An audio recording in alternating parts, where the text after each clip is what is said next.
With Krotos Studio Pro, you can add your own sounds, create new presets, and customize existing presets from the factory library. The edit mode consists of the Core Engines area, the Performance area, and the Assignment area. The Core Engines area is where sound files are imported to. It features 4 tabs, and inside each tab, you can add up to 4 core engines.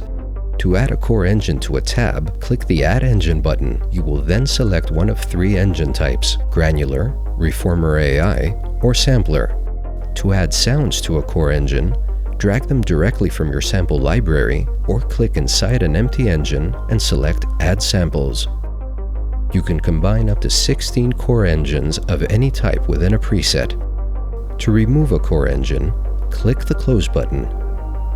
Once you have added sounds in, they will be listed in the sample drop-down menu. You can solo, mute, or remove individual samples. Once your sounds are loaded into the core engines, you can control their level, pan, position, and pitch. You can set an engine to loop a sample, and you can normalize the volume of the samples within a core engine. You can also enable autoplay. This will trigger sounds to play back automatically when you hit the Start button on a preset, rather than interacting with the XY pads. You can also enable a release trigger, which will only play the samples within a core engine when a click trigger is released. Finally, you can select between 2 playback modes. With Round Robin, the samples will trigger sequentially, in the order that they were imported. With Random selected, the samples in a core engine will be selected randomly with each click. The Performance area looks and behaves similarly to the Perform view, but with some extra features. The No Trigger checkbox enables you to generate sound when interacting with the XY pad. The Performing Template drop-down menu enables you to select a layout with which you will interact to generate sound. There are many to choose from, with different layouts for different use cases. To assign parameters to the Performance area, select a parameter and drag and drop its name directly onto a parameter drop zone.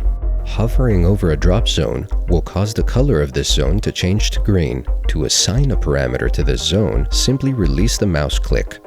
Click on a component to open its modulation table. Here, you will see the parameters you have mapped next to a depth slider. Adjust this slider to set the range of the parameter when you interact with the XY pad.